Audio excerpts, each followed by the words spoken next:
Según datos del Ministerio de Educación, en nuestro país, el Plan Nacional de Educación Inclusiva no se está dando de la mejor manera, debido a la falta de coordinación entre las instituciones, la falta de voluntad política y la falta de personal calificado en atención a la diversidad. ¿Sabías que en Panamá las comarcas son las áreas que registran la mayor deserción y repetición escolar en el país? Y prueba de esto es cuando vemos las historias compartidas de chicos que tienen que caminar horas o tienen que subirse un palo de mango de su casa para conectarse a red y poder dar sus clases virtuales. ¿Sabías que el acceso a Internet es considerado un derecho básico de todos los seres humanos por la ONU? Sin embargo, aún hay 750 millones de personas que son analfabetas. De estas, 2/3 son mujeres y 115 millones jóvenes entre los 15 y 24 años. ¿Sabías que la educación es un derecho? Es un derecho humano tan fundamental que es habilitante al resto de los derechos humanos. Pero ¿cómo logramos que cada niño, niña y joven pueda ejercerlo efectivamente? Durante la pandemia es mucho más difícil. Hay impedimentos de acceso a tecnología e Internet y el reto es mucho mayor si tiene necesidades educativas especiales. El Museo de la Libertad y Jóvenes Unidos por la Educación unen esfuerzos para que hablemos de educación, un derecho fundamental.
Unidos por la Educación.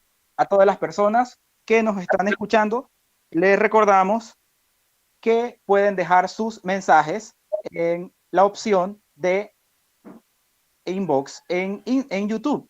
Magdiel.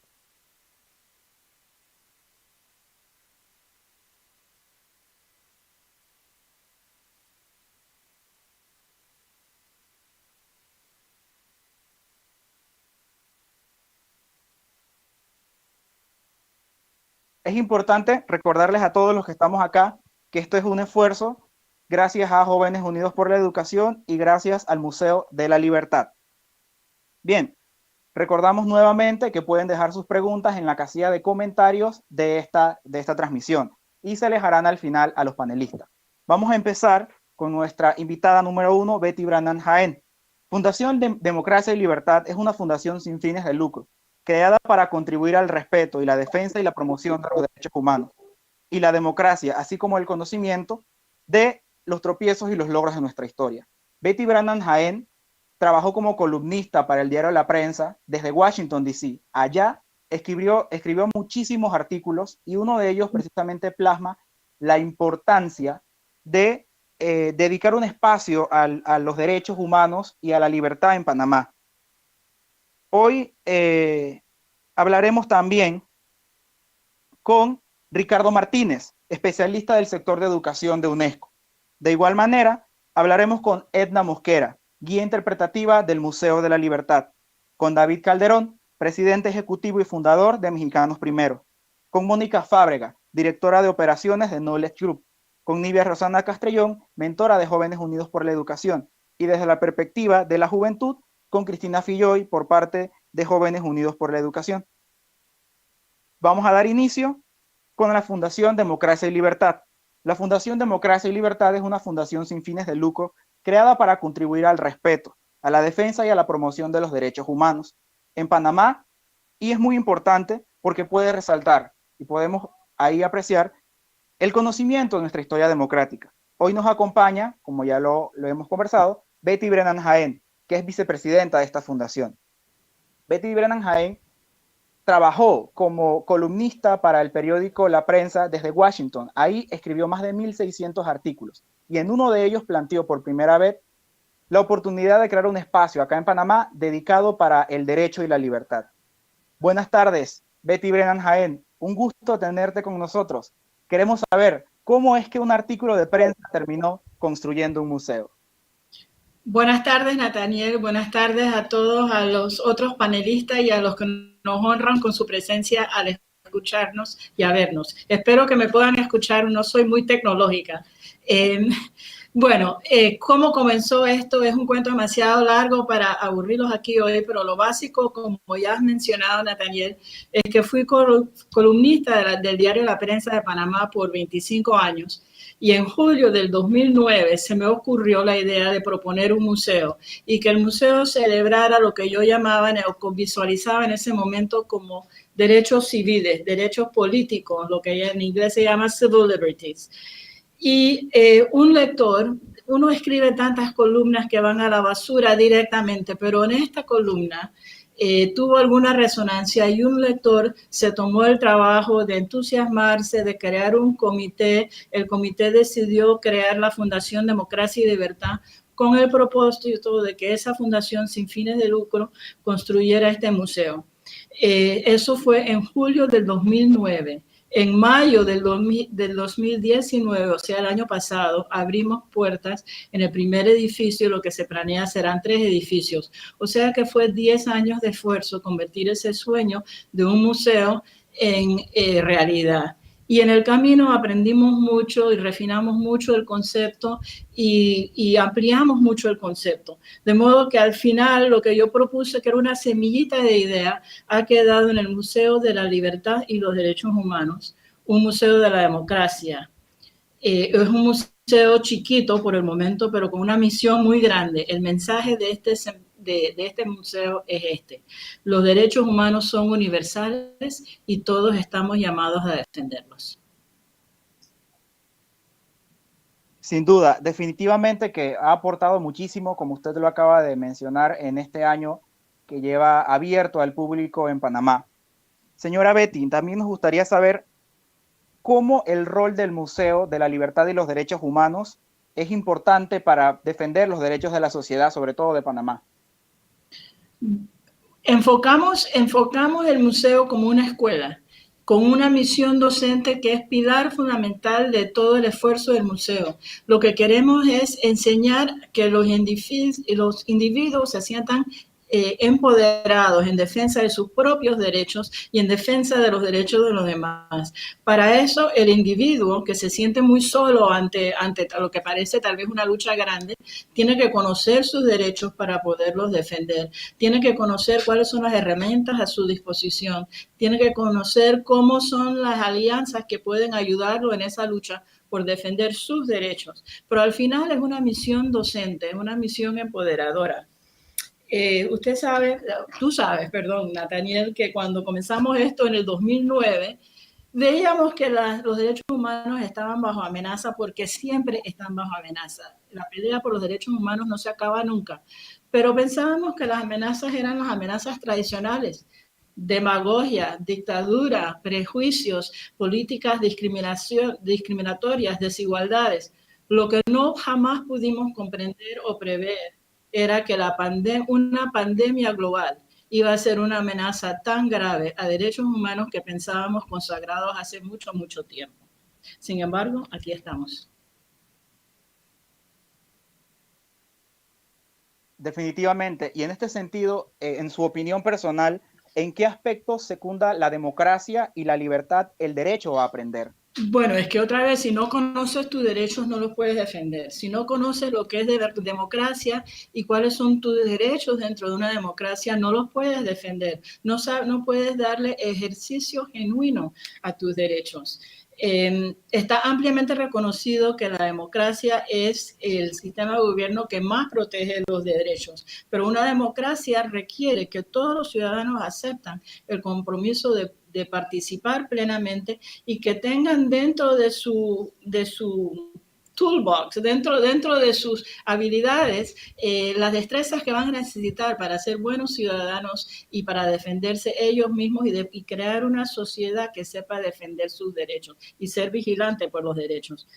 Ahí yo agregaría que los derechos humanos no son estáticos, son dinámicos, siempre están en movimiento, siempre se está luchando por hacer avanzar ciertos derechos, defender contra el retroceso otros derechos y tratar de reducir desigualdades.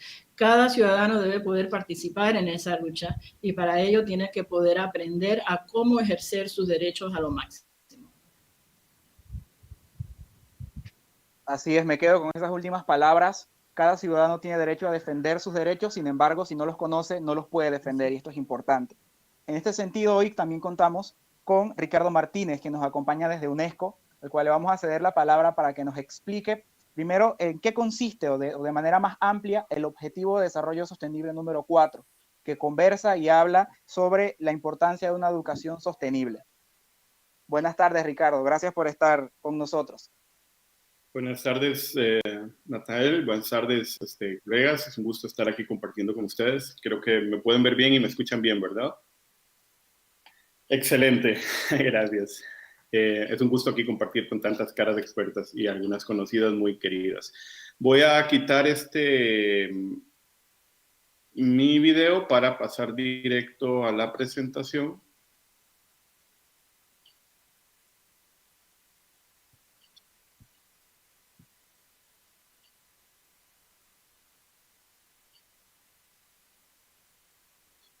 No sé si pueden verla ahí.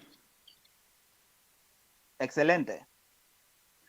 Muy bien. Sé que tengo el tiempo limitado, así que voy a tratar de hacerla en menos de 5 minutos, 6 minutos para que haya espacio para preguntas. Mi presentación tiene que ver con el tema de el derecho a la educación, del avance del ODS 4 y de cómo ha afectado el tema del COVID o de la pandemia.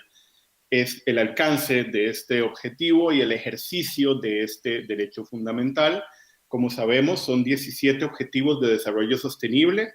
Esta es la segunda gran agenda internacional después de los objetivos del milenio, que finalizaron en el 2015. No pudimos cumplir la meta de esos objetivos. En materia educativa no logramos las 6 metas de educación para todos.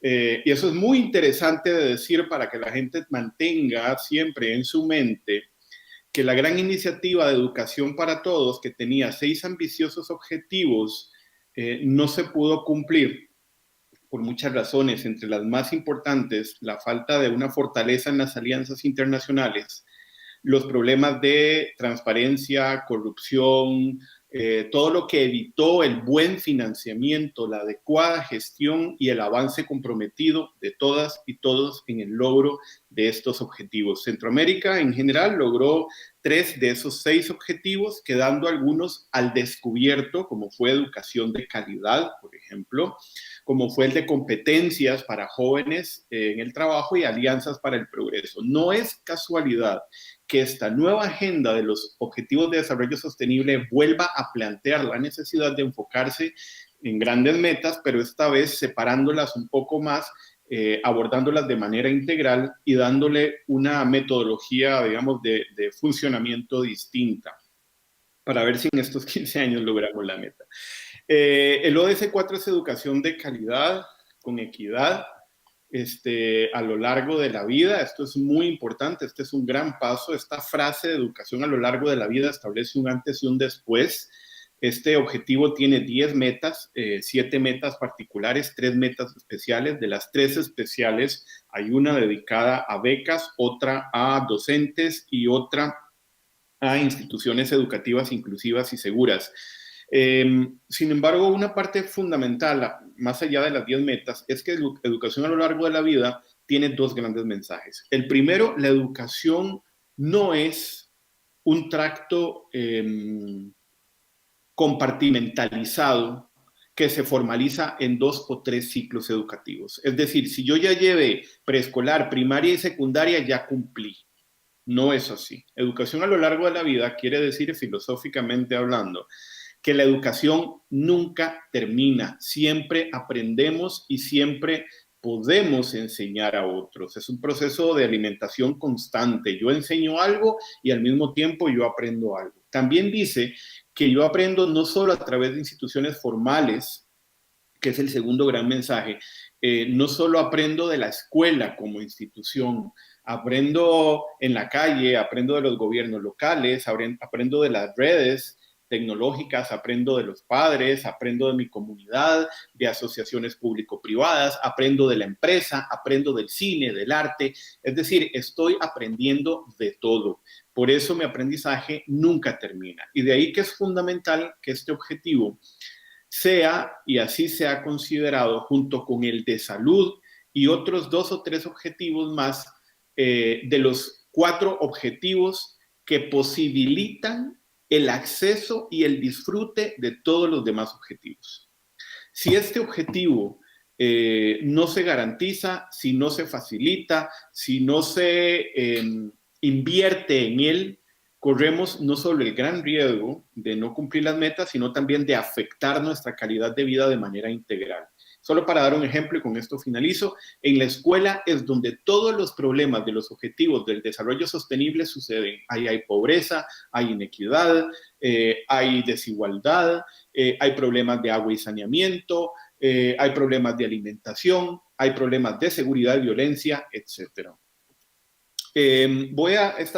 Esta slide es como muy breve. Lo que quiero es enseñarle esta fotografía al 2015, cómo estábamos en función de cuánta información teníamos para cumplir los indicadores. Como ustedes pueden ver, las barras azules es la información de la que disponemos, el color morado o lila es de la que no disponemos y el color gris es casi que no podemos saber cómo hacer para recopilar esta información porque es lo que llamamos un black hole, como un hoyo negro, ¿no? Vean que difícil el panorama en el sentido de que si unimos las barras lilas o moradas con las grises nos dan grandes porcentajes en donde no tenemos la información necesaria para poder establecer una línea base fiable y para decir que empezamos estos 15 años con buen pie derecho. Al contrario, empezamos faltando. Por eso les dije que es muy interesante no perder de la cabeza que con el logro con el avance de los 15 años de la educación para todos, solo logramos 3 de las 6 metas. Establecimos una nueva agenda del año 2015 al 2030 y lo que no queremos es que se repita la historia y, como decimos nosotros popularmente, no pasar el examen con un 50, es decir, haber cumplido solo la mitad de las aspiraciones. Aquí tengo una fotografía muy rápida. Cada país genera un informe voluntario nacional todos los años para dar cuenta de su avance. Vean ahí los puntitos de la poca cantidad de países que ha entregado informes nacionales. Y esto llama la atención por 2 razones. No es posible avanzar si no damos cuenta de nuestros avances. Algo tan sencillo como reportar transparente y fielmente todos los años, país por país, en dónde estamos, cuáles son los retos y cuánto hemos avanzado es fundamental para la comparabilidad internacional. Eso que está abajo en la raya, en ese punto rojo, es Panamá. Solo hubo un reporte que fue en el año 2017 y fuera de ahí hay 4 reportes perdidos. Ustedes tienen ahí lo que el Banco Mundial, y el Instituto de Desarrollo, Internacional del Reino Unido estableció sobre un sistema de calificación de la A a la F para ver cuánto podríamos realmente cumplir en función de los objetivos. Ahí tienen esos objetivos: desigualdad, pobreza, energía. Y si ustedes ven la calificación, van a notar que hay muchos objetivos, de nuevo, con color lila y rojo, con letras C, D, E, F, que corren el riesgo de no cumplirse en América Latina. Los que están en verde, que son los de desigualdad, pobreza y energía, son en los que más se están invirtiendo y los que mayor posibilidades tienen de avanzar. Los otros, como agua, hambre, salud, educación, género, alianzas, ciudad, cambio climático, paz, justicia, océanos, están muy mal y pésimo, con muy pocas posibilidades de lograrlo si no hacemos un cambio sustancial. Estos son los objetivos uno a uno, las grandes metas. Se me va el tiempo. Esto es un tema muy apasionante. Hay mucho que decir aquí. Yo los voy a pasar rápidamente y voy a sintetizar en que si ustedes quieren saber cómo estamos al día de hoy, la estimación de la mayoría de los datos que tenemos confiables apunta a que el nivel de cumplimiento de objetivos está entre un 50 y un 70%, haciendo estimaciones muy positivas. Nos quedan 10 años para cumplir esta meta y la verdad es que no hemos sido capaces de concretizar ni siquiera el 70% de manera satisfactoria. Más bien, como dije antes, siendo muy conservador y muy propositivo, podríamos decir que estamos entre el 50 y el 70. ¿Cómo afecta el COVID a los ODS? Ustedes tienen ahí esa fotografía que habla por sí sola. El COVID como pandemia afecta todo. Nos cambió la vida a todos. Afecta la pobreza, ya vimos qué sucede cuando la economía se contrae, afecta el hambre, sin trabajo no hay alimento, afecta la salud, sin educación, sin comida, en condiciones de pobreza, de aislamiento, no hay bienestar y así en todos los objetivos específicos. Educación no fue la excepción. Educación ha sido muy afectado porque han tenido que cerrar escuelas, el contacto que es fundamental, ese contacto humano uno a uno entre un docente, 25 estudiantes y entre todos se ha visto afectado y puso a todos los ministerios de educación de cabeza. Y finalizo con esto, la UNESCO hace grandes esfuerzos, hay una plataforma que dedica al tema del seguimiento, al monitoreo, una plataforma que tiene recursos, que tiene recomendaciones, la pueden ver en línea, ponen UNESCO, COVID, América Latina y les da la página. Creo que vienen dos preguntas, entonces me parece que voy a dejarlo aquí para que pueda haber espacio de preguntas. Sí, justamente una de las preguntas ya la respondió en las diapositivas que acaba de pasar y es cómo afectaría o cómo afecta, ¿no?, el coronavirus a la realidad educativa, al desarrollo de este objetivo número 4 y en qué medida podrían los gobiernos de Latinoamérica, incluido el de Panamá, tomar acciones o qué acciones se pueden tomar al respecto para hacerle frente al coronavirus sin dejar a un lado la implementación o el desarrollo de este objetivo número 4 que tiene que ver con calidad de educación. Claro que sí, Nathaniel. Yo creo que aquí es una respuesta compleja y una pregunta compleja y requiere varias respuestas también complejas. Pero digamos que más allá de una fórmula, hay tres elementos claros. El primero, nuevas formas de desarrollar la educación.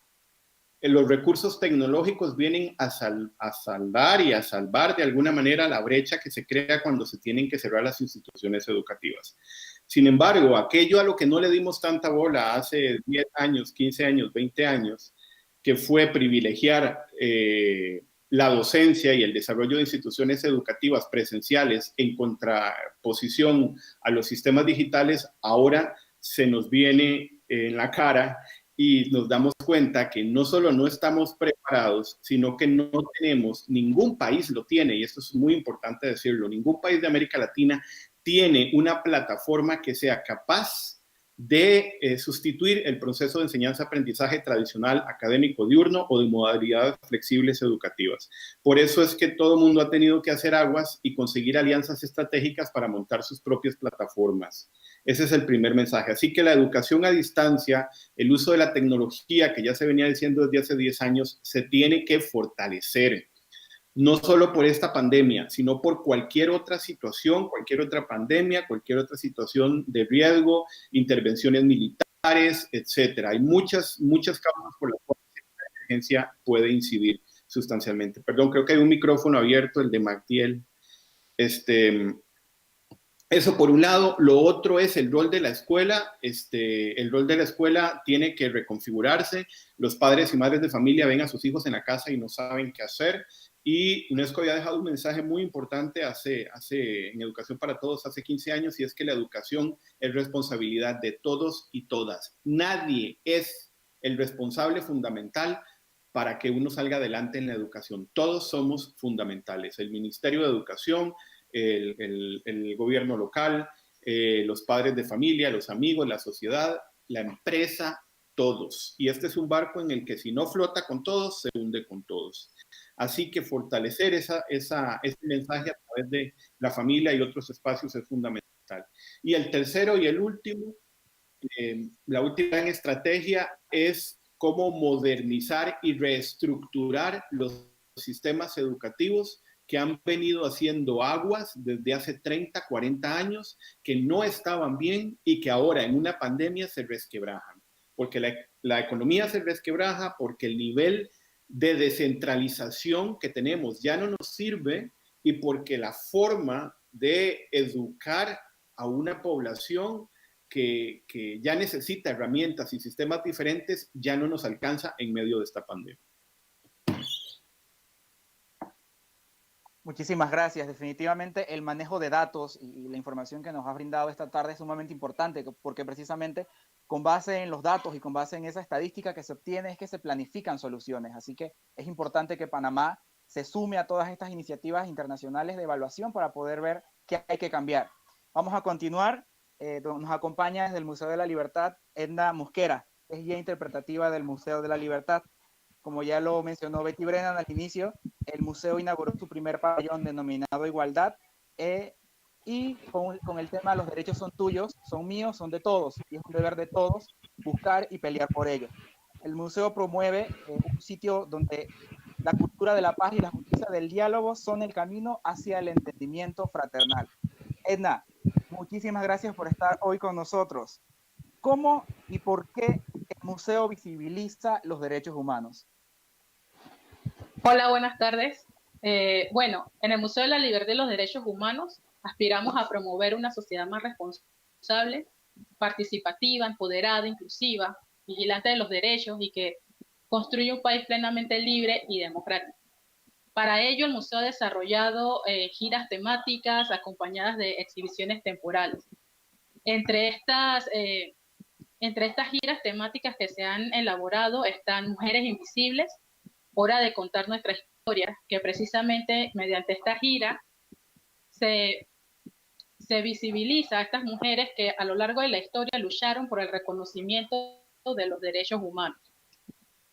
También lo que fue Verano en Libertad, si bien no fue una gira temática, fueron una serie de actividades que se realizaron entre los meses de enero y febrero dirigidos a la familia, entre estos talleres de compostaje, participación con grupos scouts y conversatorios. Otra fue Hacer lo imposible posible, el legado de Nelson Mandela, que hablaba sobre el apartheid en Sudáfrica y la figura de Nelson Mandela por la lucha en contra de la sistematización, en contra de en este país. Todas estas giras las acompañamos, las elaboramos con exhibiciones temporales y conversatorios alusivos al tema. Esto también con ayuda de organizaciones y fundaciones que también aportan contenidos relacionados a la temática. Definitivamente, sobre lo que mencionas, el museo desarrolla un montón de actividades propias, pero también desarrolla actividades como exhibiciones, como conversatorios y algunos otros. En este sentido, nos gustaría saber cómo promueve el museo el desarrollo del objetivo sostenible número 4, que habla sobre el tema de la educación de calidad. Ok, los museos, el Museo de la Libertad es un centro de enseñanza, como bien dijo la presidenta de la fundación, la señora Betty, tenemos una visión, docente. Nuestro aporte radica en educar en derechos humanos, porque también es importante educar en derechos humanos. ¿Para qué sirve esto? Para desarrollar habilidades y actitudes necesarias para promover la igualdad, la dignidad y el respeto en las comunidades y en las sociedades en todo el mundo. En el museo lo hacemos haciendo las giras personalizadas, como ya mencioné anteriormente, y actualmente estamos trabajando en un programa educativo que mediante talleres, sobre todo dirigidos a los estudiantes que nos visiten o sus escuelas, tienen la opción de desarrollar los temas o que han abarcado en el museo en sus aulas de clase.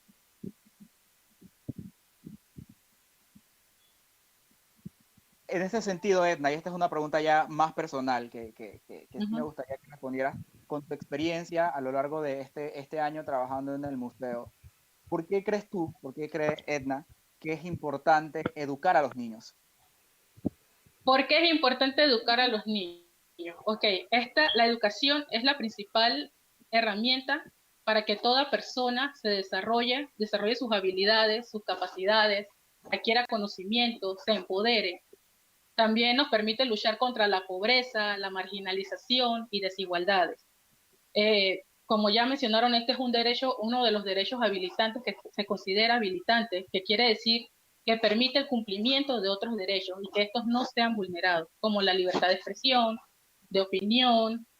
También el educarnos nos provee de la opción de optar por un trabajo digno, con salario digno, y es por eso que es importante no negar este derecho, porque al negarlo se activa una cadena de abusos.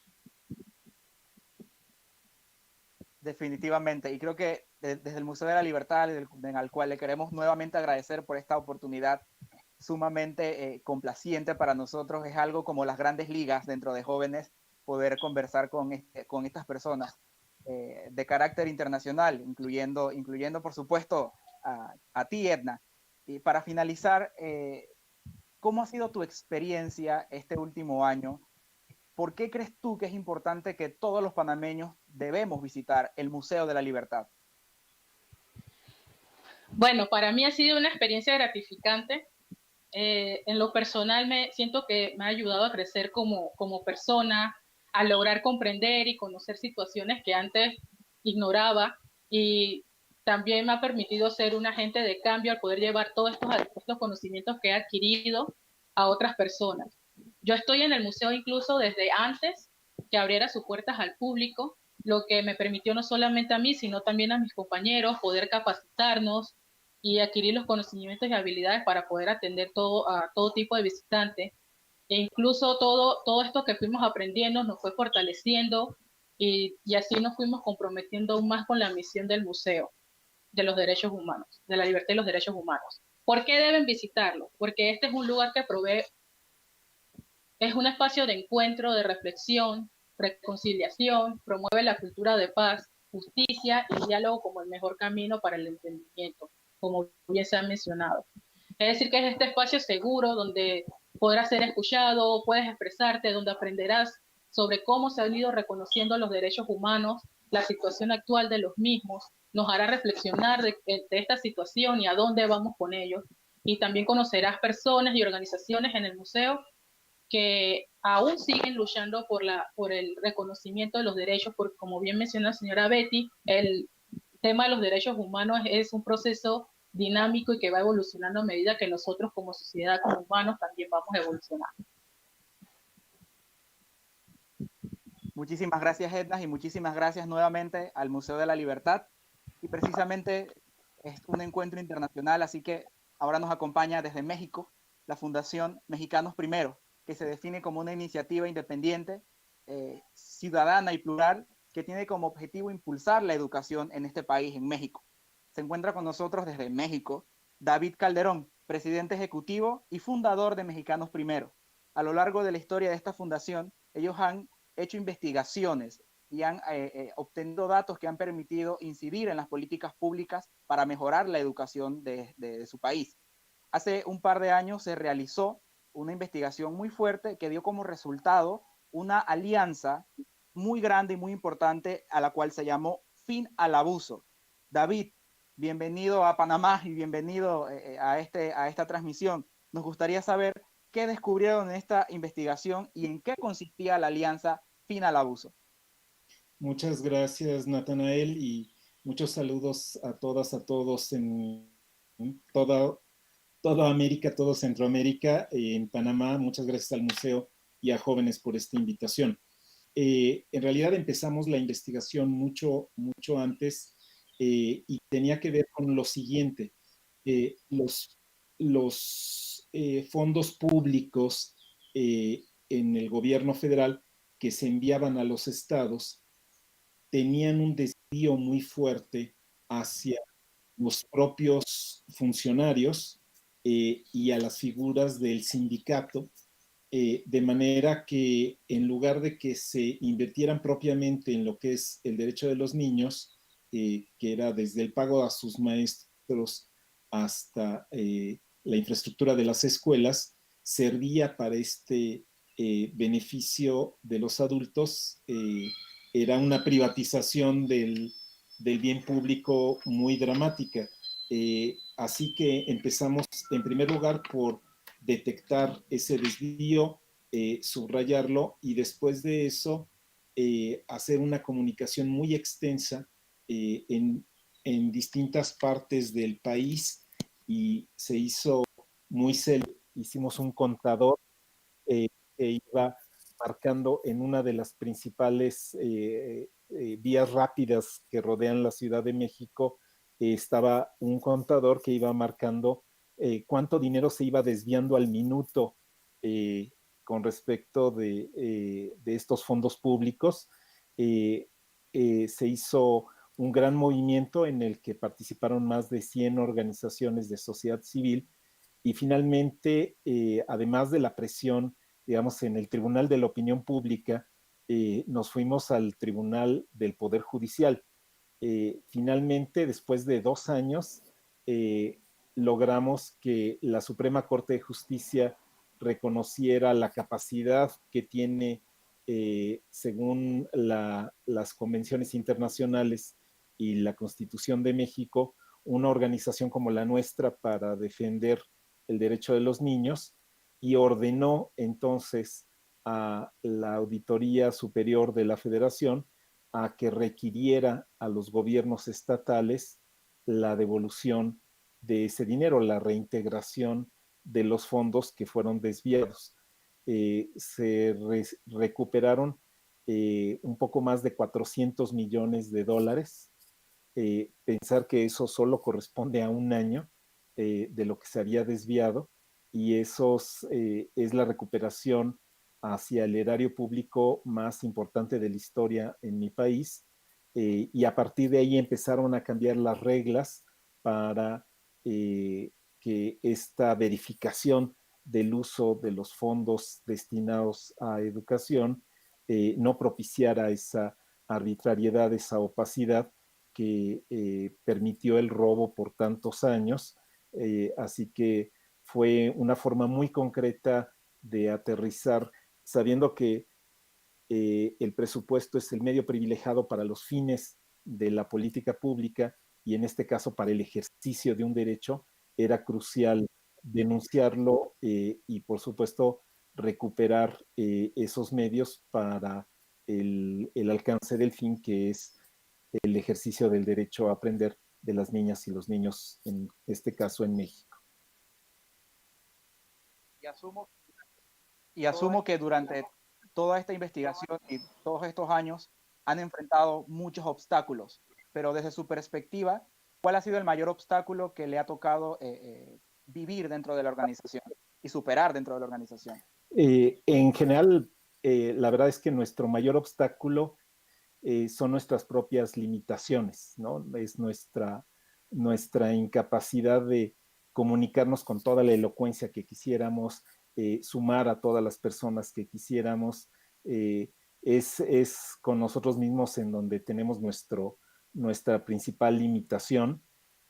Nosotros consideramos que en la causa de los derechos humanos, en la causa de los derechos de los niños, no hay auténticos adversarios, no hay de repente opositores, pero nosotros creemos que con las debidas experiencias, toda persona tiene que acabar reconociendo que debe sumarse a esta causa. Por supuesto, cuando rompes el privilegio de los adultos, las consecuencias pueden ser graves, ¿no? Entonces, llegamos, por supuesto, a tener amenazas de muerte, muchas dificultades con los gobiernos estatales, el propio gobierno federal. Entonces hemos sufrido todo tipo de hostigamiento legal, ilegal, etcétera. Pero nosotros seguimos considerando que la limitación la traemos nosotros mismos y por lo tanto es una responsabilidad irla superando. Tenemos que hacer bien el bien y entregarnos cada vez mejor a la causa que nos llama. Y wow, amenazas de muerte. Estamos hablando de cosas que son bastante difíciles y aún así la organización sigue en pie, haciendo investigación y ayudando al desarrollo de las políticas públicas para México. En este sentido, sí me gustaría saber, reconozco que hay un montón de problemas y todos sabemos que hay un montón de problemas, pero de acuerdo a la investigación que ha realizado su fundación, ¿cuál considera usted que es el problema más grave o el más importante o el más difícil al cual la educación se ve hoy en día pues empañada? Para nosotros el problema más difícil, más grave de la educación en México y en todo el mundo es, por supuesto, la exclusión y la inequidad. No es solo un problema de, como de repente se dice, baja calidad, porque puede quedarse solo con la idea de que es algo homogéneo y que si nos esforzamos, entonces lo alcanzaremos eventualmente, ¿no? Mejores resultados, por ejemplo, promedio en un país con respecto de pruebas estandarizadas. Pero es que el promedio enmascara los extremos. Tenemos en América Latina y en todo el mundo la dificultad de que el mínimo del goce del derecho a aprender lo que quiero y necesito, no es algo que todos los niños puedan decir. Hoy sigue siendo fortuna lo que tiene que ser un derecho. Los niños, las niñas de nuestros países, de Panamá, de México, como de Guatemala o de Colombia, no pueden ser auténticos contemporáneos de los niños de su edad, de sus coetáneos que están en Estonia o en Finlandia o en Singapur. Parece que vivieran en otro mundo. Y entonces no podemos considerar que el accidente del lugar en el que naciste determine tu trayectoria en la escuela y finalmente tu trayectoria en la vida. Este es un derecho que debe defenderse con todos los medios. Ya antes se decía, es uno de los derechos habilitantes, es un derecho que abre la puerta a otros derechos. Por eso nos parece tan importante que se cumpla el ciclo entero de la democracia, que haya las leyes de parte del legislativo que permitan un marco de ese goce efectivo, que entonces rompan el esquema, el prejuicio de estas inequidades que venimos heredando para que la educación sea el verdadero igualador, que el Poder Ejecutivo haga su tarea en términos de implementar las soluciones y que finalmente el Poder Judicial zanje las cuestiones cuando los otros dos poderes quedaron cortos. Entonces, el ciclo de la democracia no se cierra hasta que no entra el Poder Judicial. Por eso nuestra organización tiene esta doble identidad es una unidad de investigación reconocida por el Consejo de Ciencia y Tecnología y es también una unidad de litigio estratégico reconocida por el Consejo de la Judicatura. Y entonces, en los juicios en los que participamos, buscamos por supuesto, resolver esa situación concreta de alguien que nos buscó, pero también romper, digamos, el prejuicio social, visibilizar aquello que quedaba invisibilizado. Y entonces nuestros juicios, por ejemplo, es el derecho a la educación que tienen las personas de origen indígena con una condición de discapacidad que en mi país no tenían cabida en uno o en otro de los sistemas. Entonces, si así tal cual le dijeron a la familia, si ustedes son indígenas no tienen derecho a los servicios para discapacidad o si tienes una discapacidad no te podemos atender porque el derecho a educarte en tu lengua no va a ser posible. Es otro de los juicios que llegamos hasta la Suprema Corte de Justicia, lo ganamos y que sentó el precedente para que nunca más, independientemente del origen, independientemente de la condición de salud, se nieguen los servicios educativos porque no ajusta a un subsistema u otro. En resumen, nosotros pensamos que el principal impedimento es ese. Si la sal no tiene sabor, ¿de qué sirve? Si la educación tiene que servir para superar la inequidad y ella misma es un reflejo de la inequidad, entonces no está solucionando el problema, lo está replicando. Ese es, a mi juicio, el principal problema de la educación en México y en el mundo.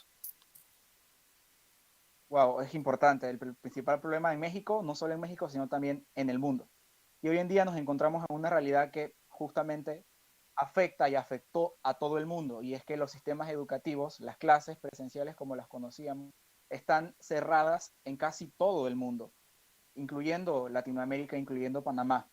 ¿Qué podemos hacer o qué puede hacer Panamá? ¿Qué recomienda para hacerle frente a la pandemia del coronavirus? Desde el punto de vista educativo, obviamente. Sí, es sin duda muy importante primero dimensionar la tragedia.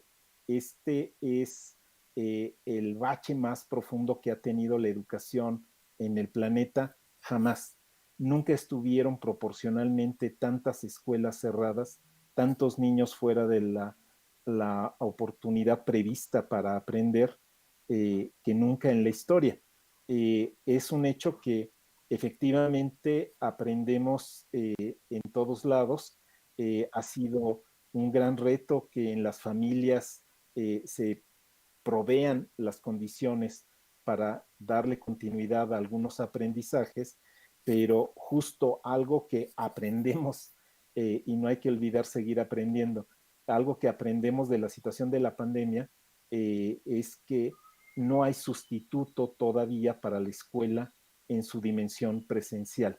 Se aprende mucho de otras maneras, en otros ritmos, pero nunca se aprende como se aprende en el arreglo adecuado de la escuela, con tus pares, con un adulto que fue preparado para eso, con los materiales y los espacios deliberados para ello, con esta especie de condición de laboratorio, para que un laboratorio cambie la realidad que lo rodea, tiene que tener una distinción con respecto del ambiente de fuera. Por eso en todo laboratorio hay medidas adicionales, porque tienes que construir la nueva realidad y no traerte la dificultad de fuera adentro del laboratorio. Lo mismo pasa con la escuela. Entonces, el espacio doméstico no puede sustituir, no debe sustituir nunca la escuela. Hablé hace la semana pasada, hablé con el ministro de Educación de Estonia. Nadie tiene en ningún país del planeta el alcance que tiene la red en Estonia, en la vida cotidiana. Es gratis, además, en todo el país la conectividad. Y el ministro de Estonia decía, estamos en la desgracia más grande de Estonia. Ni cuando nos invadieron los rusos. Y eso ya es mucho para decir de una Estonia, ¿no?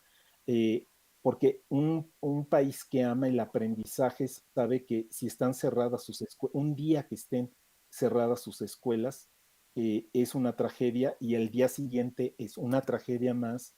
Entonces les urge volver a la escuela.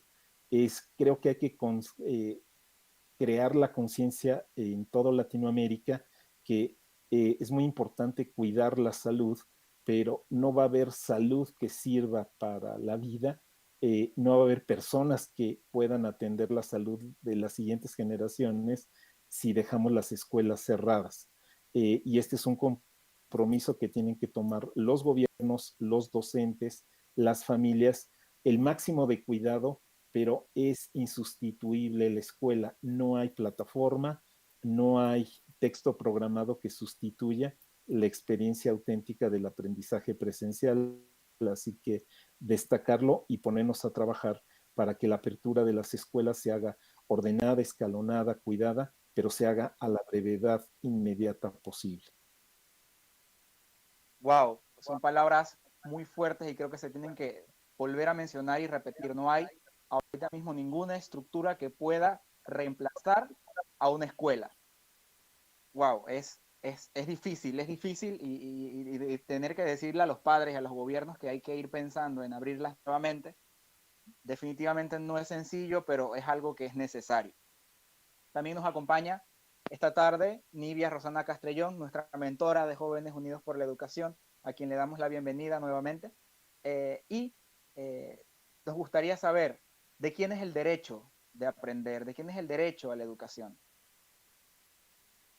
Bueno, pues muchas gracias, qué felicidad poder compartir con gente tan maravillosa como Ricardo, como Betty, como nuestra querida niña del museo, por supuesto, como ustedes saben, por todos nosotros, y en especial quiero mencionar a nuestro querido y gran amigo que es, por supuesto, David Calderón.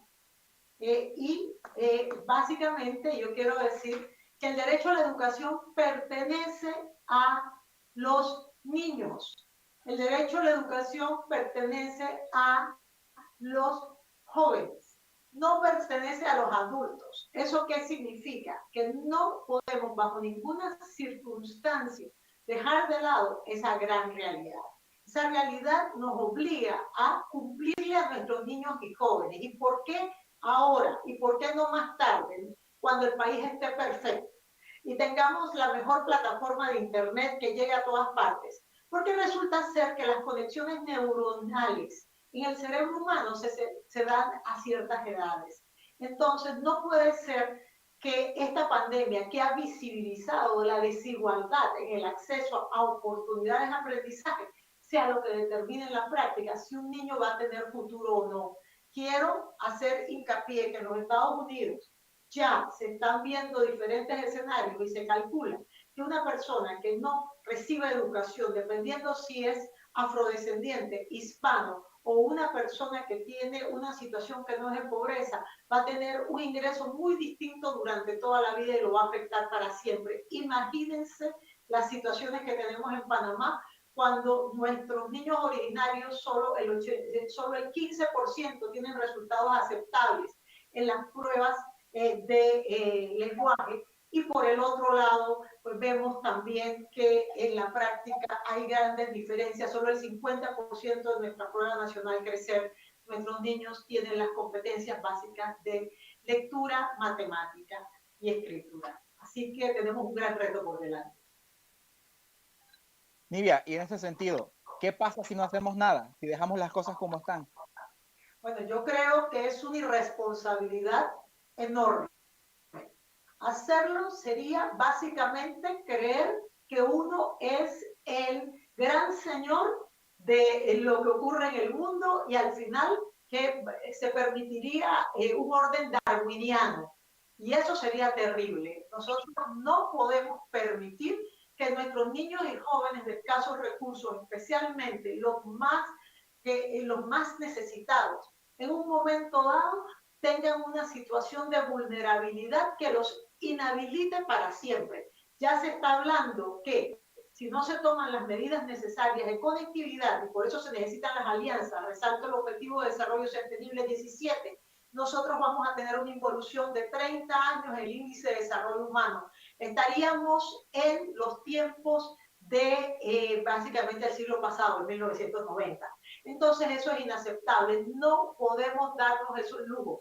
Hay que llegar a todos los hogares, ya sea de manera presencial, a distancia, y eso implica en un momento dado, por supuesto, la televisión, la radio, los módulos o las plataformas virtuales, y cuando se permita con las medidas de bioseguridad correspondientes, entrar a las escuelas. Pero yo sí quiero decir una sola cosa y lo encontré y lo voy a enseñar.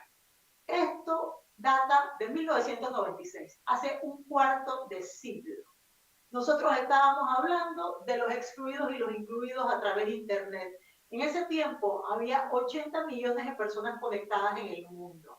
Nosotros no hemos cumplido la tarea, nuestros niños no han fallado, hemos sido nosotros los adultos.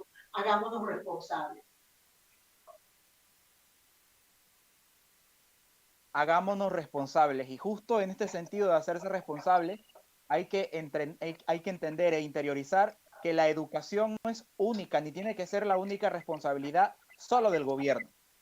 En este sentido, ha habido un incremento de parte de las empresas privadas a través de la responsabilidad social para aportar al desarrollo de la educación.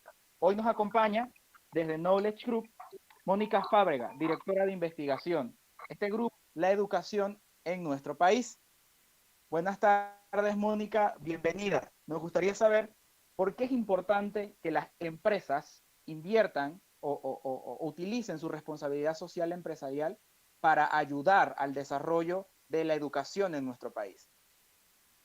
Buenas tardes. Ante todo, quisiera agradecer la oportunidad de Jóvenes Unidos por la Educación y del Museo de la Libertad por acompañarles el día de hoy en este conversatorio. En efecto, la educación es compromiso de todos, incluyendo el sector privado, dentro del cual es importante que apoyemos de la mano con el sector público, con el sector oficial, para poder lograr todos estos objetivos que han estado conversando en el día de hoy. Como empresa privada, el aportar a la educación es muy importante, no solo para mejorar la calidad de vida de nuestros ciudadanos panameños, sino también porque a través de esta educación, de colaborar en la formación de nuestros estudiantes, fortalecemos nuestro capital humano, que es lo que va a lograr el progreso de la nación.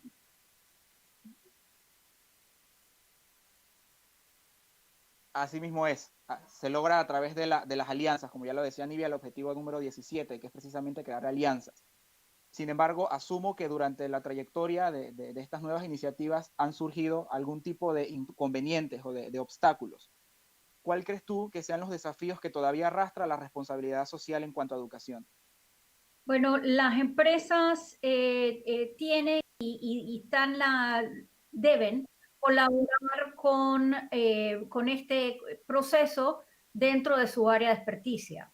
Hay muchas posibilidades en las cuales podemos colaborar. Algunas pueden ser a través de insumos, como mencionaban, tenemos muchos alumnos, inclusive docentes que tienen dificultades de conectividad, que tienen casos dispositivos para poder realizarlos a cabo. Puede ser a través de lo que es plataformas, a través de lo que es capacitación docentes. Nosotros en Knowledge Group apoyamos en responsabilidad social empresarial a través de capacitación docente. Aquí lo importante viene siendo encontrar cuáles son las verdaderas necesidades, porque varían según la población, establecer los vínculos con las instituciones que estén realizando estas acciones, en caso, por ejemplo, las instituciones educativas, lograr ese compromiso y comunicación de ambos lados, porque realmente depende en parte de la empresa y en parte de la institución educativa. Necesita mucho compromiso por parte de los directores de la institución, por parte de los docentes, pero realmente necesitamos apoyar a lo que son las instituciones educativas para lograr los cambios y poder enfrentar este reto en el cual estamos viviendo ahora, de transformar la educación para que pueda ser una educación a distancia. Como mencioné, es importante que podamos proveer el apoyo según las necesidades de cada institución, que estas necesidades varían y realidades varían en cada institución y a través de todo el país, para poder lograr estos cambios, como ha sido necesario en las instituciones que han logrado mantenerse activas, porque inclusive hay muchas instituciones que se han visto en necesidad de cerrar, inclusive escuelas privadas, ya sea porque no tienen los recursos, no tienen las plataformas o no tienen la capacitación. Dentro de la capacitación a los docentes está no solamente la parte de alfabetización digital, del uso de las plataformas, sino también necesitamos lograr, como es una de las cosas que se ha mencionado ya en este conversatorio, necesitamos lograr un cambio en las metodologías, porque la manera en la cual los estudiantes aprenden y asimilan a distancia no es lo mismo que cuando es un aprendizaje tradicional en el aula, Sin embargo, es algo que podemos lograr y es algo que se venía viendo desde hace rato que necesitábamos hacer este cambio, solo que ahora nos vimos en la obligación. Y si bien cada institución y en diferentes partes tienen diferentes realidades, hay cosas que toda la educación tiene para poder preparar a nuestras niñas, niños y jóvenes para el mundo en el cual nos estamos enfrentando y nos vamos a estar enfrentando, que es la resiliencia, el pensamiento crítico y creativo para poder llegar a soluciones y la flexibilidad de estar constantemente cambiando en la búsqueda de estas soluciones innovadoras para solventar los retos en que estamos viviendo. Como lo mencionaba, hay empresas que se dedican a esto de acuerdo a lo que desarrollan. ¿Qué aspectos toma en cuenta la empresa al momento de intervenir en políticas para beneficiar a la educación? Bueno, una de las cosas que es importante es que estemos de la mano, trabajando de la mano con lo que es la política pública y el sector oficial en busca de lograr el aprendizaje en los estudiantes. Lo que realmente estamos buscando es una continuidad de la educación y una educación que prepare a nuestros niños y jóvenes para ser ciudadanos del siglo XXI y ciudadanos globales. Así es que es muy importante que tomemos en cuenta cuáles son los objetivos, que sean acciones que sean pertinentes y que apoyen no solo a lograr los objetivos de educación, sino que mantener a los estudiantes interesados, involucrados en su propio aprendizaje para que no haya deserción y lograr mantenerlos en el sistema educativo. Y aquí también, además de el rol del sector privado en términos de las empresas, vemos que los padres de familia también tienen un rol muy activo, como habían mencionado, y también se han visto afectados con estos cambios que estamos viviendo desde el punto de vista de que su rol ha cambiado en el apoyo que brindan a sus hijos para establecer nuevas rutinas educativas. Y inclusive estamos viendo que hay empresas que están contratando capacitación para sus colaboradores para apoyarles en cambiar este rol y para poder apoyar a sus hijos a lograr estas nuevas metas en estas condiciones actuales. Muchísimas gracias a Mónica de Knowledge Group por compartirnos esta perspectiva desde el punto de vista empresarial. Y como lo decía Mónica, es un trabajo de todos, y ese todos implica también a la juventud. Se encuentra con nosotros Cristina Filloy, miembro de Jóvenes Unidos por la Educación, quien hoy nos va a conversar un poco acerca de la perspectiva de la juventud en esta crisis. ¿Cómo podemos ayudar en educación? Cristina, bienvenida, y me gustaría empezar con una pregunta que todos nos hacemos. Sabemos que hay un montón de problemas y que todos los vivíamos. Yo soy estudiante universitario y también los viví. Ahora con la pandemia están magnificados, se hicieron más grandes. ¿Cuáles crees tú que sean los mayores retos y de igual manera las mayores oportunidades para la juventud en temas de educación? Ok, ya dejamos bastante claro que hay una amplia gama de retos que han surgido o que se han intensificado gracias a la pandemia. Y es que el COVID-19 ha agigantado aún más las brechas sociales y económicas presentes en Panamá. Entre los retos que más hay, ya lo hemos dicho 1500 veces, no todos los niños, niñas y jóvenes tienen acceso a equipo para conectarse y a conectividad. Pero no lo digo yo, lo dice la data. Por ejemplo, ¿cuántas personas tienen al menos un computador en la casa? La provincia de Los Santos es la que presenta el mayor porcentaje, es un 47% de las casas. Pero vámonos a las comarcas. A mí siempre me gusta extrapolar la data hacia las comarcas. En Gunayala sobre el 7%, en Nove Buglé el 4% y en la comarca en Verá solo el 2% de las casas tienen acceso al menos a una computadora. Pero, ¿y el internet? En promedio, el 61% de los pelados que asisten a una escuela pública tienen acceso a internet en la casa, ya sea móvil o fijo. Pero yo no sé ustedes.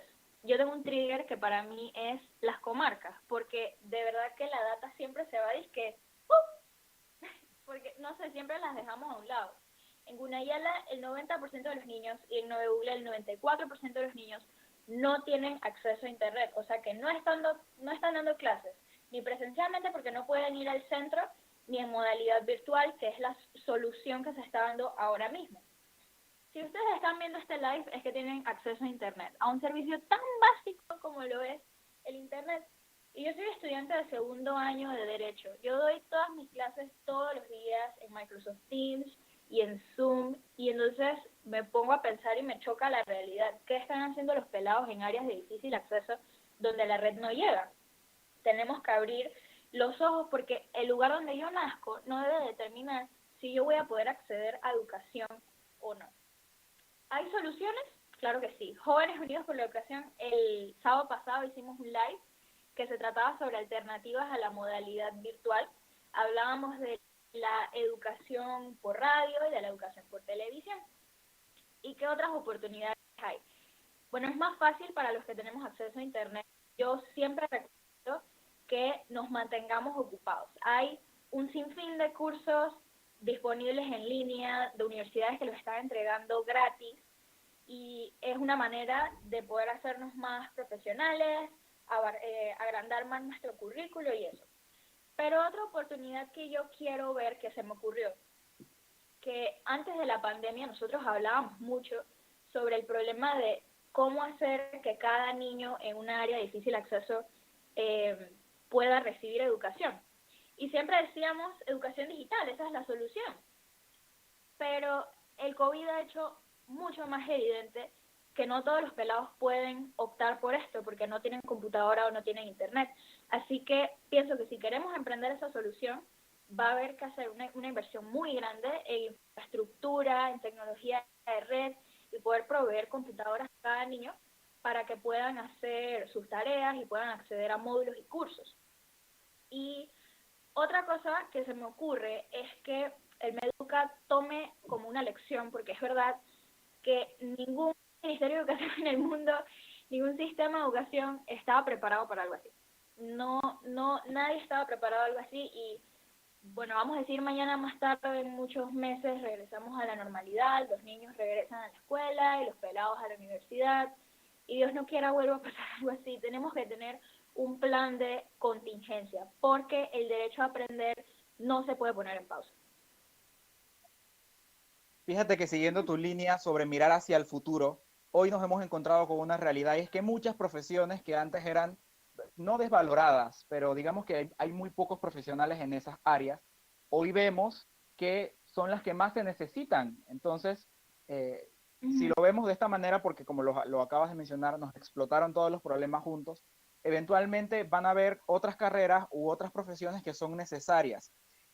¿Qué crees tú, qué estrategias podría tomar el Ministerio de Educación para hacerle frente a estas nuevas carreras profesionales que tiene que empezar a ofrecer para nuestro país?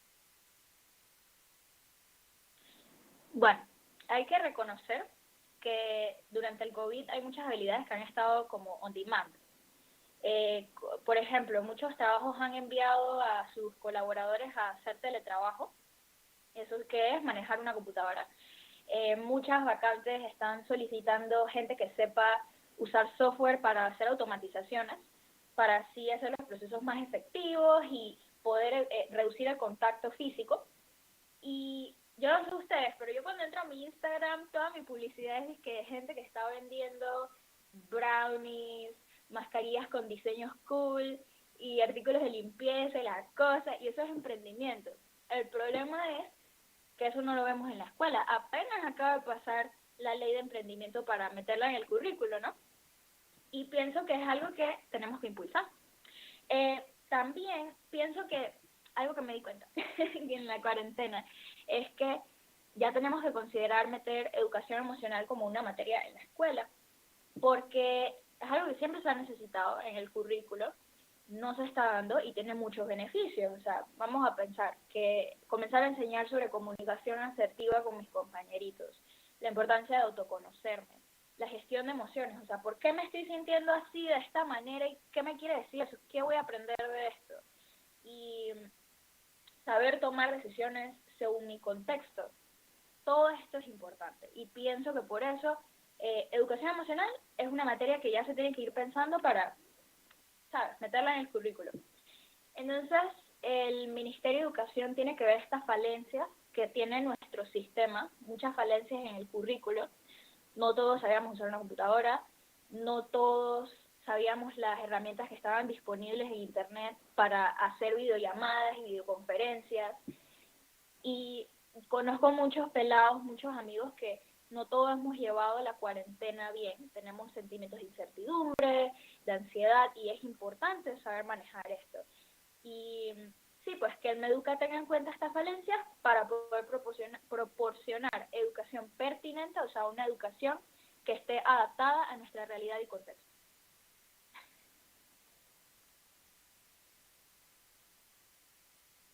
Tú lo has dicho, hay un montón de jóvenes que ahorita mismo nos encontramos en esta situación, que si vendiendo mascarillas, que si vendiendo artículos impresos en 3D, que si vendiendo brownies, que vendiendo un montón de cosas y emprendimiento. Y parte de eso implica que muchos jóvenes hoy en día encontraron esa manera, pues digamos, de poder obtener un ingreso y poder también invertir su tiempo. Pero hay muchos jóvenes que quizás no tienen absolutamente nada que ver con políticas públicas, ni con educación, ni con nada relacionado a temas de este tipo, y que no tienen injerencia en fundaciones o digamos que son grandes figuras que pueden influenciar hacia el desarrollo de políticas públicas. Y esos jóvenes también quieren ayudar en temas de educación. Tú que precisamente trabajaste con un proyecto desde tu trinchera, ¿qué mensaje le mandarías? ¿Cómo podemos los jóvenes comunes y corrientes aportar a temas educativos? Ok. Primero, yo sueno como disco rayado, porque siempre que tengo el chance lo digo, de que es histórico. Los jóvenes somos los precursores de cambio en Panamá. Entonces, si hay un pelado que está escuchando aquí ahora mismo, quiere decirte que ser joven no te impide. Todo lo que quieras hacer por aportar, hazlo.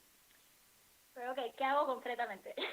Ok, tienes que reconocer que lo más importante, lo más necesario es la voluntad.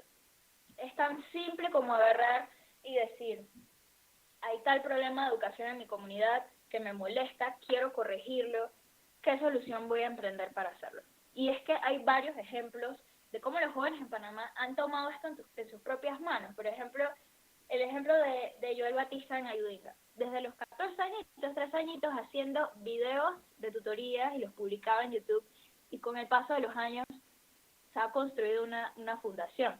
Y por ejemplo, de los laboratorios que hemos tenido de Incidencia Ciudadana y Acción Ciudadana, varios proyectos educativos han nacido. Hoy en día, por ejemplo, de LIC nació GEMADIS, que ahora mismo es una OBC que está dando cursos en manejo de desechos y educación ambiental. Eso está muy cool. Otra cosa es que la unión hace la fuerza. Es muy probable que tú conozcas otra gente que también quiera ayudar, gente a tu alrededor que quiera ayudar. Por eso, corre la voz, háblate con tus frenes. Hey, ¿qué nos molesta? Vamos a hacer algo, pues. ¿Qué proyecto vamos a emprender? Y se hace, o sea, sé el líder que los motive y los organice a hacer eso. Otra cosa es que no importa que si estás en políticas públicas o estás en el gobierno o si no estás en derecho o en educación, tú puedes aportar a educación. Por ejemplo, Jóvenes Unidos por la Educación, casi todos los pelados que son miembros están estudiando alguna ingeniería. Y es que, pienso yo, que cuanto más diversidad de conocimiento tienes, mejor, porque más aportes y más puntos de vista puedes tener. O sea, sí, vas a tener que necesitar quizás tus de política pública o los de derecho para que te enseñen sobre los derechos humanos y el derecho a la educación y cuáles son los instrumentos jurídicos que los protegen y nos rigen para aplicarlos. Pero también vas a necesitar a tus ingenieros, a tus pelados tequi para que te ayuden con las herramientas y hacer todo más eficiente. Vas a necesitar a los pelados de psicología para que te expliquen más el lado emocional o de la mente, de la educación. Vas a necesitar los de diseño para hacer artes, los de comunicación para redes sociales y hacer visible a tu grupo. Otras cosas que puedes hacer, súper fácil, tienes tus redes sociales, agarra, postea, por qué es importante que todo el mundo se eduque, qué está pasando, cuál es la data, haz un choque así de realidad de qué es lo que está pasando, porque es una herramienta de poder, ¿no? Para que todos como país sigamos adelante. Y quiero dejar eso claro, todo aporte tiene su impacto. Todo aporte tiene su impacto. Muchísimas gracias, Cristina.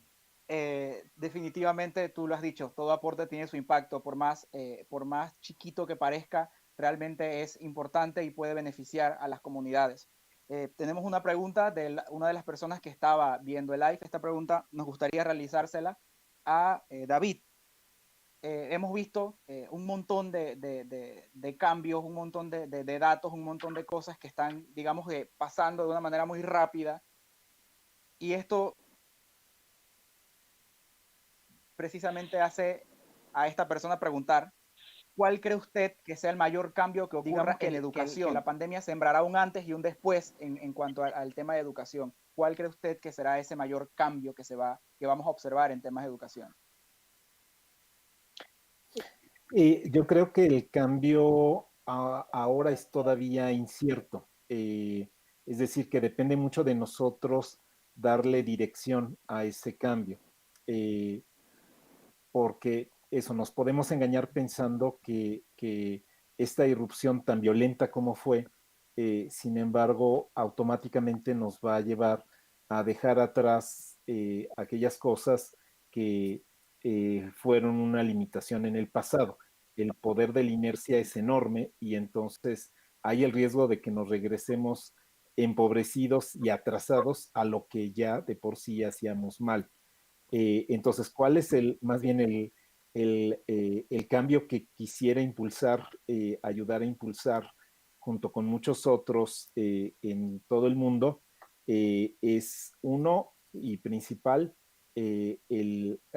poner en el centro el aprendizaje, que se entienda con toda claridad, como lo mostró la experiencia, que el núcleo del derecho a la educación es el derecho a aprender, no el derecho a estar inscrito, no, digamos que no basta con los datos de cobertura con la que los gobiernos reportan que están cumpliendo el derecho a la educación, sino el derecho a aprender es realmente esto que quede ahora destacado, como se hizo evidente por la pandemia, que la continuidad del aprendizaje no es la continuidad de los programas de estudio, por ejemplo, ¿no? Tratar de replicar los programas de estudio en la programación televisiva hace programas muy malos, programas de televisión que son aburridísimos, rígidos. Entonces nos estamos equivocando cuando estamos incrustando todo lo rígido de la escuela en la vida de la familia, porque ahí perdemos todos. Entonces, espero que la pandemia nos muestra, digamos, evidencia muy fresca y de todo el mundo. Es como un gran experimento para mostrar que lo importante es el aprendizaje. Y entonces, que recortemos literal así, que podemos los temarios de los planes de estudio. El tema es el desarrollo de las competencias. Es decir, nadie va a ser mejor persona porque se sepa el número atómico del iridio. O sea, es secundaria. Sobre todo cuando se puede consultar en 2 segundos, ¿no? En Google. Entonces, justamente que nos dediquemos a consolidar las competencias éticas, las competencias socioemocionales, la lectura de comprensión, el cálculo mental matemático, es decir, auténticamente las actitudes de descubrimiento, el discernimiento científico sobre la realidad. Esto es el cambio que me auguro, en el que quisiera participar, y en la parte más práctica, pragmática de la educación, que vayamos avanzando hacia un auténtico modelo que en la literatura especializada le llaman blended, ¿no? Es decir, que la tecnología y las clases presenciales tienen un equilibrio adecuado. Está visto que, ya lo decía Cristina, tenemos que entender que es derecho de todos los niños y no por dónde nacieron el acceso a la tecnología, ¿no? Es un nuevo analfabetismo no tener el contacto de un dispositivo Y entonces, así como es derecho de todos los panameños hablar castellano, y lo mismo que en México, tiene que ser un derecho de nuestros niños el no solo poder usar paquetería de procesamiento de texto, sino poder codificar. Entonces tenemos que necesitar el plurilingüismo, así como el inglés no nos va a hacer estadounidenses, nos va a hacer ciudadanos del mundo, y los chinos y los indios se van a hablar sobre todo en inglés. Necesitamos ese plurilingüismo de todo el dominio en las capacidades tecnológicas, y entonces que haya este continuo de las clases presenciales, el trabajo con tu dispositivo en tu casa, y tal vez invirtiendo la realidad, es decir, que el grueso de lo temático se resuelva con tu dispositivo y en tu casa, y que el diálogo y la ejercitación y la indagación se haga en presencial y con un adulto dispuesto a acompañarte en esa exploración, con una preparación profesional muy cuidada y con la mejor disposición de ánimo para entender la diversidad y celebrarla. Me reía en el fondo de cuando hablamos del número atómico del bario, de litio, no recuerdo porque recordé mis clases de trinomio cuadrado perfecto y sigo esperando utilizarlas. Sé que algún día las voy a utilizar. La siguiente pregunta es para Nidia. Preguntan, sabemos que hay que hacer cambios, sobre todo en el área de las comarcas, como lo decía Cristina, hay muchas cosas que hay que mejorar, pero ¿cómo considera Nidia que debe ser ese cambio? ¿Debe ser inmediato, pasar de la nada, porque están en la nada, hacia la tecnología directamente, o implica un proceso para que los niños se vayan adaptando? Yo creo que es muy importante entender algo. Los niños en la comarca inteligentes o más que los niños en cualquier sitio.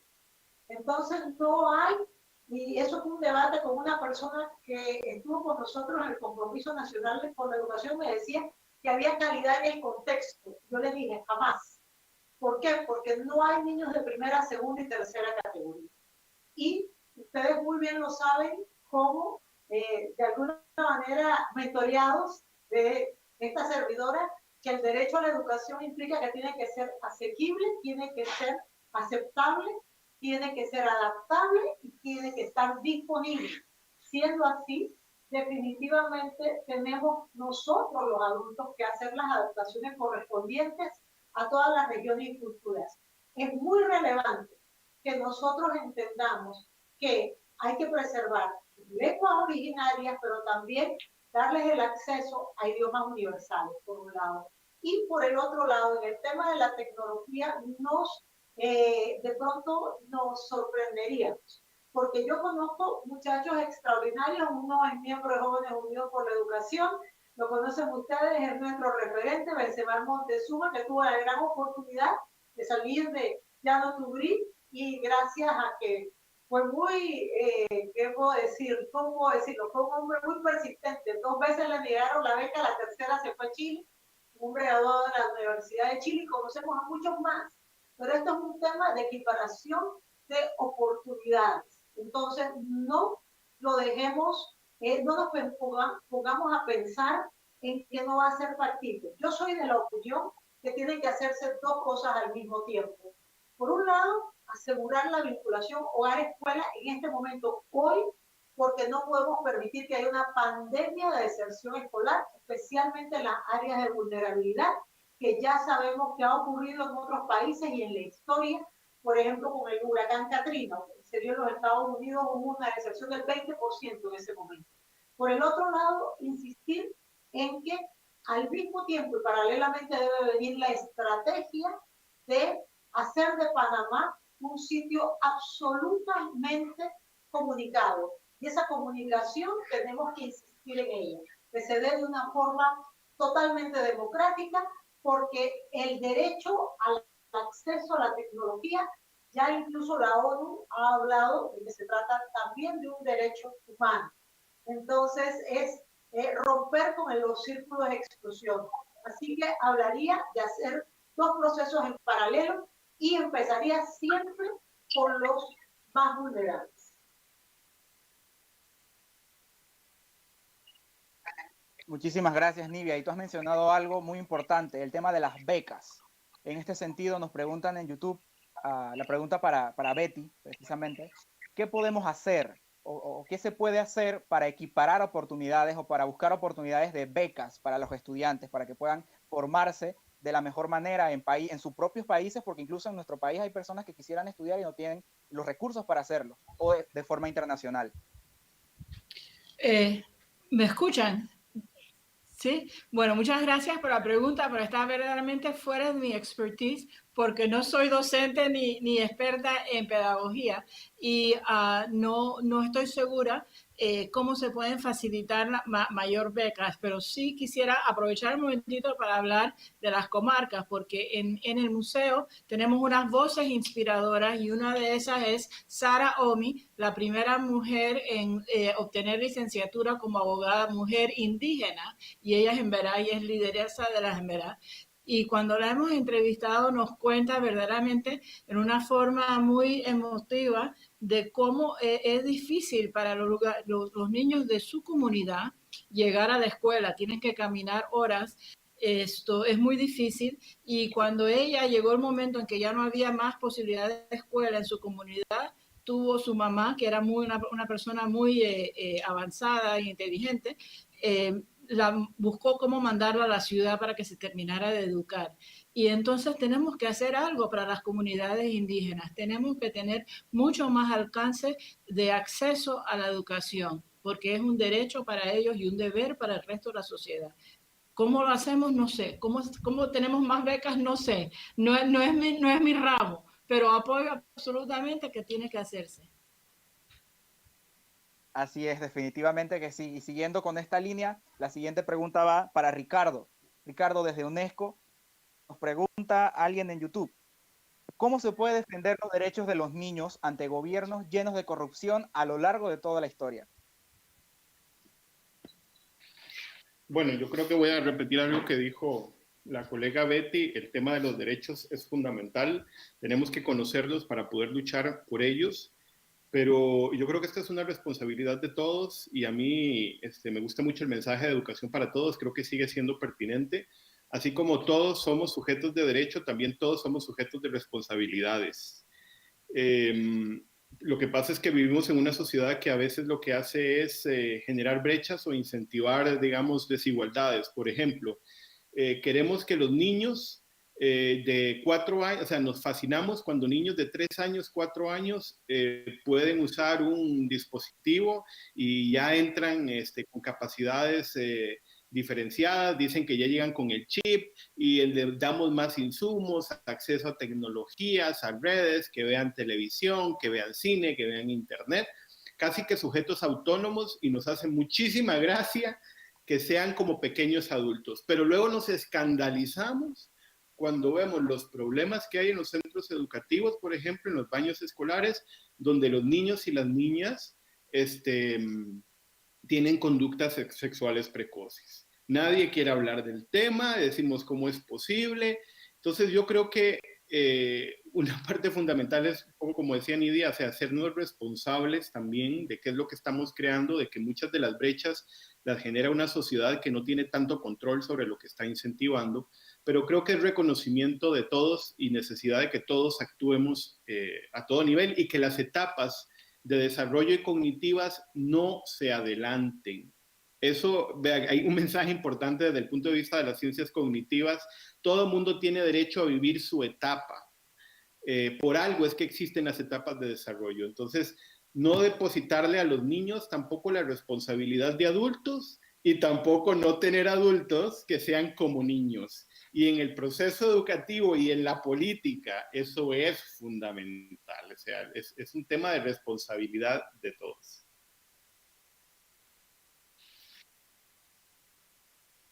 Fíjate que yo soy estudiante de psicología, Ricardo, y estoy completamente de acuerdo con lo que acabas de mencionar. Hay que respetar las etapas del desarrollo y los niños son niños y tienen que pasar por sus etapas. La siguiente pregunta es abierta para cualquiera que desee responderla y es ¿qué se puede hacer a corto plazo? Es decir, sabemos que hay un problema que va a tardar en resolverse, no sabemos cuánto, pero ¿qué podemos hacer a corto plazo para ayudar a frenar o aportar a la educación desde el punto de vista que pueda hacer ya en este momento? ¿Puedo hacer un comentario? Si les parece, sí, por supuesto, adelante. Es muy importante, un poco complementando el tema de las becas. Su servidora trabajó en la Cancillería panameña.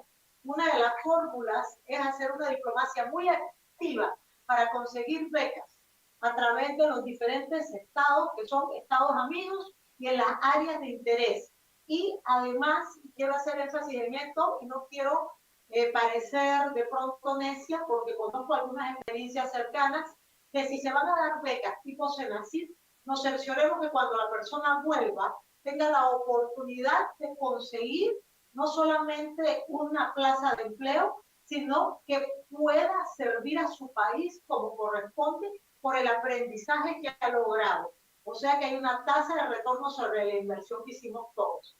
Y por el otro lado, con referencia al tema de qué hacer ya, pienso que tenemos que asegurarnos que no haya deserción escolar. Eso implica una responsabilidad de todos los actores. Lo que ocurre en la casa, que está sustituyendo a la escuela, es súper importante. Necesitamos que los niños se sientan acompañados, que los padres no estén desorientados, que no sientan que hay una sobrecarga emocional, por un lado, y por el otro lado entender que el derecho a la educación es de los niños. También necesitamos un Estado que acompañe y que ayude, y debe ser un esfuerzo multisectorial. Yo creo que debe haber una alianza nacional o internacional para hacer prevalecer, preservar y fortalecer el derecho a aprender con calidad, independientemente de cualquier cultura y región.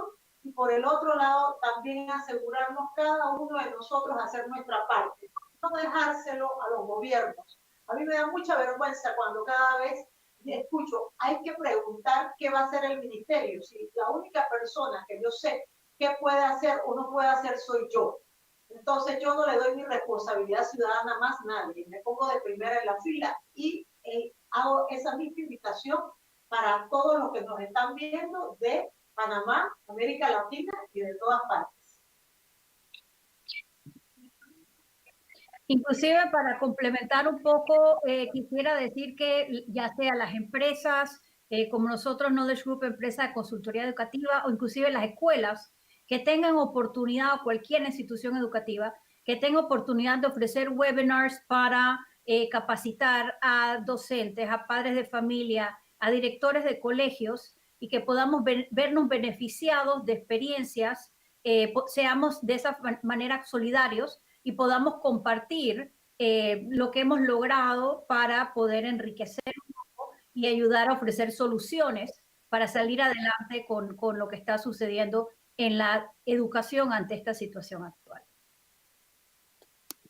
Yo quisiera comentar una cosa y reforzar lo que dijeron las compañeras antes. Es la importancia, y yo creo que vale la pena cerrar con un mensaje positivo. Las crisis desnudan las debilidades, pero nos enseñan las oportunidades. Si ya sabemos que el modelo de desarrollo actual que estamos llevando no es sostenible, por algo la educación para el desarrollo sostenible se ha vuelto fundamental desde hace 15 años para acá. El manejo de desechos, el tema de la basura, la contaminación. Si ya tenemos la conciencia ecológica de que el camino por el que vamos no nos asegura un futuro, contamina el planeta, destruye los recursos, ya estamos viendo qué es lo que está sucediendo a nivel mundial, y la pandemia es solo un ejemplo, van a llegar muchas otras cosas más. Entonces, como ya se ha dicho en términos sociológicos y psicológicos, el cambio tiene que venir desde uno y va desde uno hacia arriba. Yo no puedo exigirle, lo dijo un famoso presidente, no pienses tanto que puede darme el otro, sino que piensas hasta dónde puedes dar tú primero. Es muy fácil juzgar a los demás y desnudar los errores ajenos y no empezar uno siendo constructivo y propositivo. Y en la educación, el barco es de todos. Todos aportamos, todos sumamos, desde la familia hasta uno mismo. No se salgan de la escuela créanme que los gobiernos, los ministerios de educación de América Latina hacen lo posible y lo imposible por dar la talla. Lo sé porque yo trabajo con ellos codo a codo. No, lo que no se hace más es porque no se puede. Y ahí es donde entra nuestro aporte. ¿Cómo hacemos para sumar esfuerzo, para exigir el derecho, pero también para garantizar que nosotros hacemos lo máximo? Y pensar en algo, y con esto finalizo, fuera de lo propositivo, de que no es solo un cambio para ahora, no es un momento de ahora, que esto sirva para reformar el sistema, para reformar cómo vemos la vida y qué queremos del futuro. Y yo creo que es el momento perfecto para repensar un nuevo modelo. Cómo transformar la educación para que nos transforme a nosotros mismos, cómo transformar la sociedad y cómo transformar el mundo. Pero eso ya no sirve en un modelo centralista y centralizador. Sirve en un modelo desconcentrado donde cada uno se hace responsable y suma al big picture, es decir, al cuadro completo. Yo no resto, yo sumo. Gracias. Yo quisiera hacer una intervención muy rápida, que es esta. Creo que en nuestros países conviene explorar todavía en los días que nos quedan del encierro la posibilidad de que los maestros, las maestras estén en contacto con las niñas y los niños en educación básica. Pensar que lo que se logra desde arriba y desde afuera, es decir, volcar contenidos en las plataformas digitales, en la programación televisiva, en la radio, es la mejor solución. Es equivocarse, es solo una parte de la solución, como digo, un complemento, pero quien mejor conoce el ritmo y estilo de aprendizaje de cada chico, de cada chica, es su maestro. Entonces, en donde hemos fallado es en poder conectar al maestro con los niños en la vida cotidiana.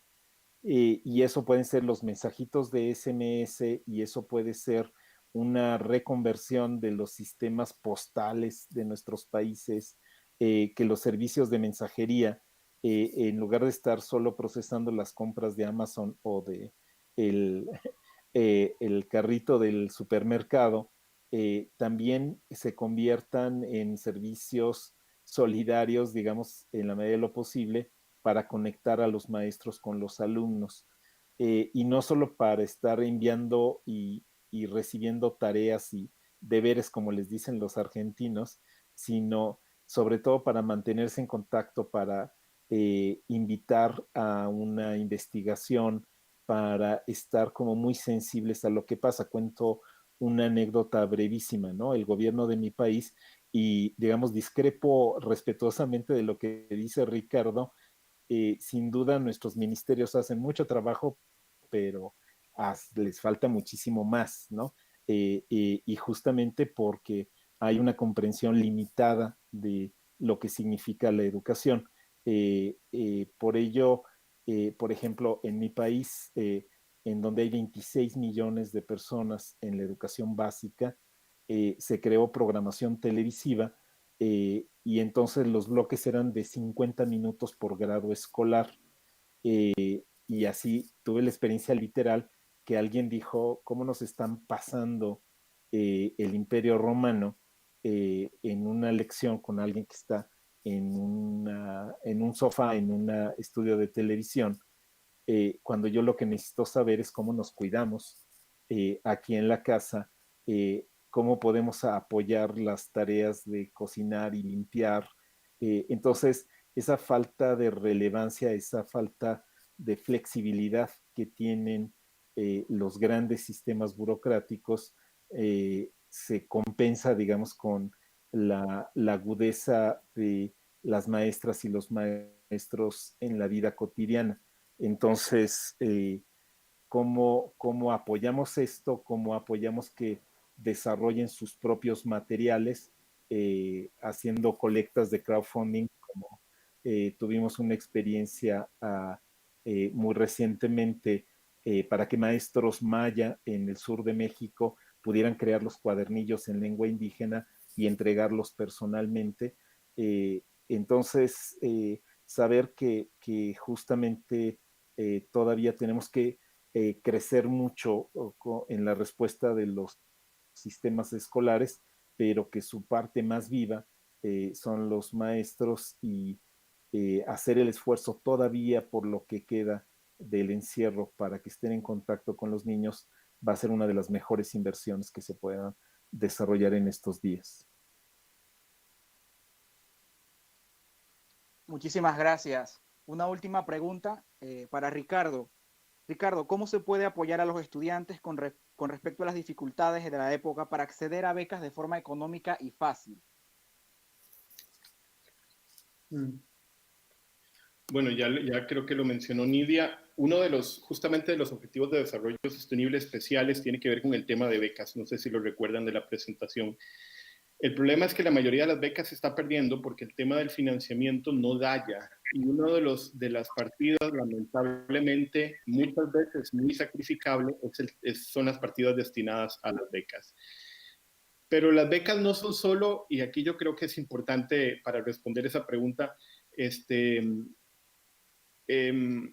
a propósito de lo que decía el colega anterior, yo creo que no hay que estar depositando, o sea, el tema es de alianza y progreso, o sea, los ministerios de educación no van a poder hacerlo todos solos.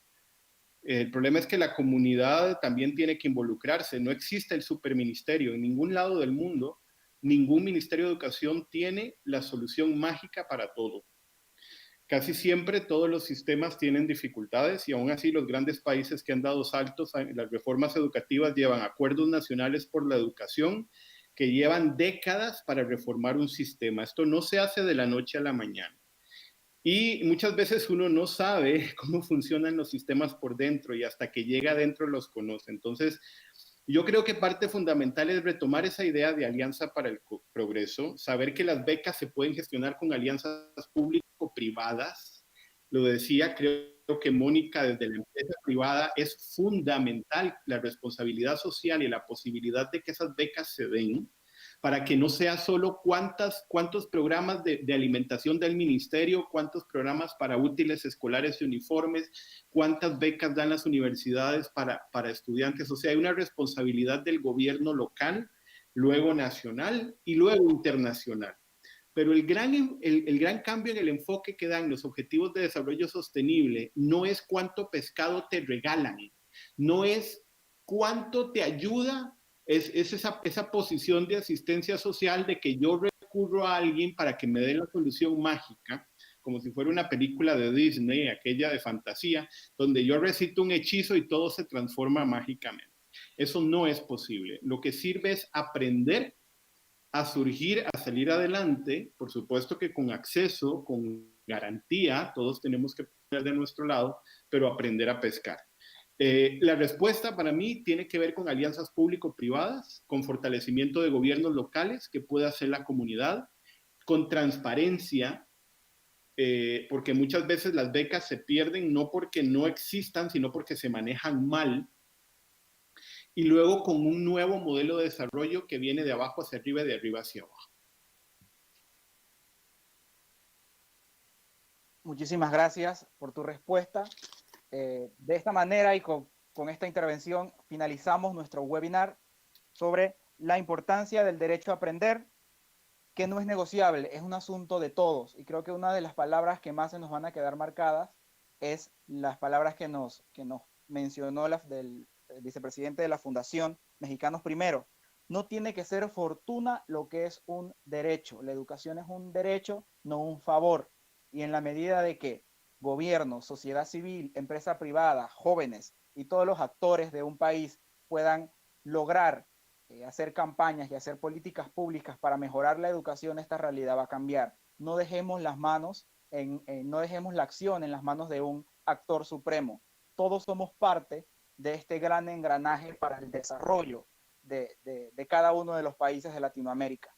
Jóvenes Unidos por la Educación y el Museo de la Libertad les agradece a todos los que estuvieron con nosotros durante este webinar.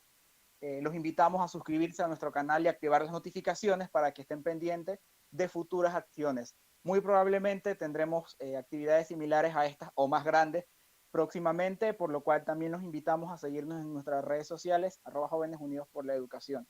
Muchísimas gracias a los invitados internacionales nuevamente, Jóvenes Unidos por la Educación está muy agradecido por que nos hayan brindado esta oportunidad de compartir su conocimiento con nosotros. Y a las personas que están desde su casa viéndonos, sigan cuidándose, que de esta saldremos y saldremos juntos. Hasta luego.